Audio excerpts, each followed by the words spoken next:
Support for NPR and the following message come from Sattva. Sattva luxury mattresses are every bit as elegant as the most expensive brands, but because they're sold online, they're about half the price. Visit SAATVA.com/NPR and save an additional $200. Hey, it's NPR's Book of the Day. I'm Andrew Limbong. Zadie Smith is one of those rare writers today where it always feels like a big deal when they've got a new book out. She got super famous, in literary circles at least, for her book White Teeth, which was a critical hit when it came out in 2000. And reviews gushed over how such a book could come from such a young writer. You know, she was 24 at the time. And since then, she's taken her time between releases. Her last book came out in 2016. Her new one, The Fraud, is her first go at historical fiction, and it's about this guy who lies a lot and is only rewarded for his lies. And she talked to NPR's Mary Louise Kelly about the lines she's drawing between liars from way back when to liars today. This message comes from NPR sponsor W.W. Norton & Company, publishers of Crossings by Ben Goldfarb, an eye-opening account of the ecological transformations wrought by roads, from the award-winning author of Eager. Crossings, now available wherever books are sold. Support for NPR and the following message come from Washington Wise. Decisions made in Washington can affect your portfolio every day. Washington Wise is an original podcast for investors from Charles Schwab that unpacks the stories making news in Washington. Listen at schwab.com/Washington Wise. We're going to speak now with the author of a new book about a trial, a complete spectacle of a trial, a nation riveted by the proceedings. At the center of the trial, the testimony of a man who says one provably false thing after another. And the more outrageously, obviously untrue the things the man says, the more his supporters surge to his defense. The book is fiction, but based on real events in 19th century England and Jamaica. The title is The Fraud. The author is Zadie Smith. And when we reached her in London, I asked why she was drawn to the saga of Sir Roger Tichborne. I think I've always been interested in contradictory figures like this. Like, I remember being really fascinated by the OJ trial, even from over here in England. The idea that the truth wasn't the ultimate test in that case. It happened again with Trump, and it happened with the Tichborne claimant too, that when a system is so twisted and perverse and so unjust, there will be a popular reaction against it. And those kind of people who appear in the form of fiction, that's the best way I can put it. I guess OJ appeared in some sense as a white black man. Trump appears as a kind of working class billionaire, man of the people who was also a real estate mogul. And Tichborne was another one of these figures. They use fiction. They use the tools of fiction. And because I'm a fiction writer, that interests me. You mentioned O.J. Simpson. You mentioned Donald Trump.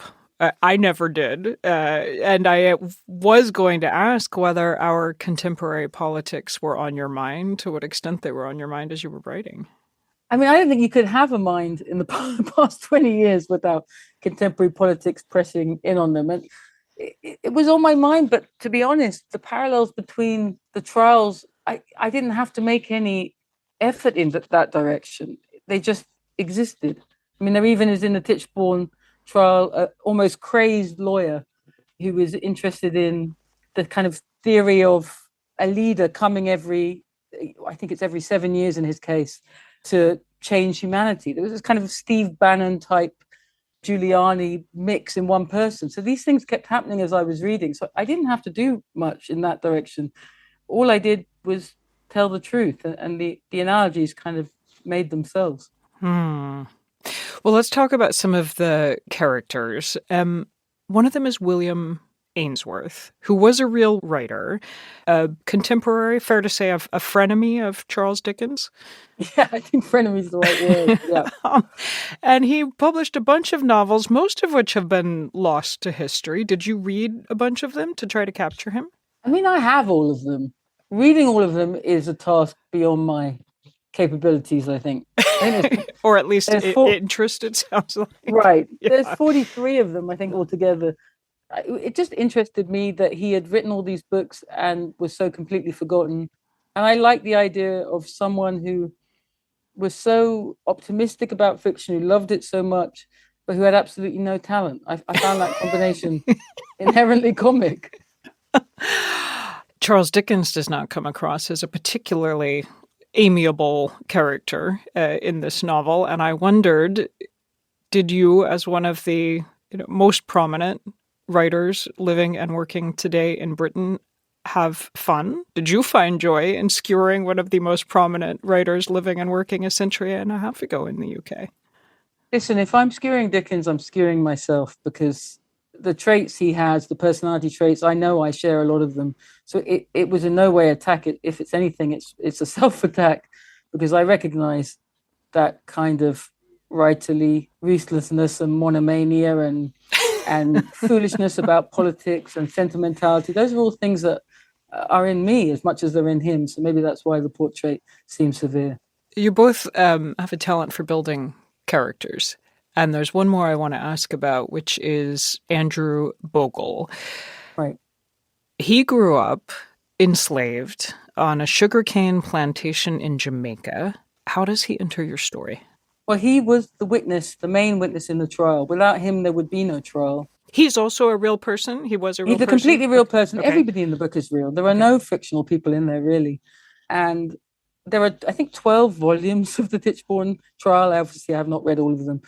But that means that as a Black man in Britain, his is probably one of the longest narratives we have, I think, of that period, of a Black man in a courtroom describing his own life. It's an incredible oral tale. And so I felt like I wanted to preserve it. I wanted people to be able to read it. And I wanted to demonstrate what made this trial so compelling, because it wasn't the Tichborne claimant, it was Bogle. People bought papers obsessively to read what he had to say, both about his life in Jamaica and his life in England. You're hopping back and forth in this novel between two countries, between England and Jamaica. And there's one line I wanted to ask you about, because it's beautiful writing. You say, England was not a real place at all. England was an elaborate alibi. As I say, it's beautiful. What does it mean?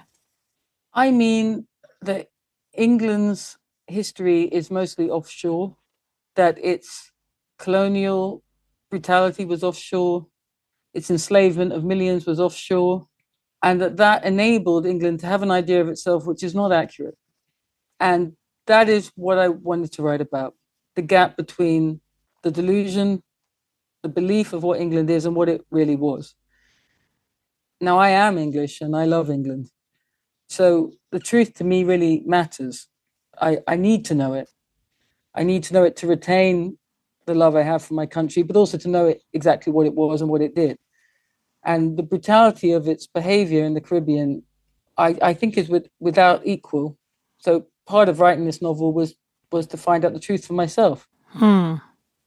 And this is your eighth novel. It's your first work of historical fiction. So you're going back and excavating events from 150 years ago. To what extent did that inform your understanding of England today? I think those delusions remain. I think they're incredibly hard to let go of. I think one of the things I really noticed, I've always noticed since I was growing up, is that the thing we're famous for as a country, I think, is our sense of humor, that we're funny. And we value this very highly. And one of the things I noticed about it is that, as well as being delightful, it is also self-protective. So when I sat down to write this novel, I could very clearly envision an English reader thinking, as they started to read, oh, you're getting bogged down. Oh, she's going to be serious. Oh, she's not being funny anymore. Oh, no, she's going to corner us about the enslaved people in the colonial situation. This kind of English feeling that you've stopped being fun when you do that. You've dragged things down. You've become belligerent. So I wanted in my most ironic and most comic and most charming voice to tell the truth. So the novel, I think when you read it, I hope when you read it, for quite a while, you might not think you're about to hear anything you don't want to hear, but you will hear it, and you'll hear it in full. Well, it was a joy to read, Zadie Smith. Thank you for writing it. Thank you. It was a pleasure to write. The book is The Fraud. The author is Zadie Smith. On the TED Radio Hour, in the Chernobyl exclusion zone, the humans are gone, but lots of animals have made the area their home. I remember a nest of a family of boar that had made residence in the front porch of one of these houses. Ideas about what happens to abandoned places. That's on the TED Radio Hour from NPR. Support for this NPR podcast and the following message come from MD Anderson Cancer Center, again named #1 in the nation for cancer care by U.S. News & World Report's Best Hospitals rankings. Choose the nation's leader first. Learn more at mdanderson.org.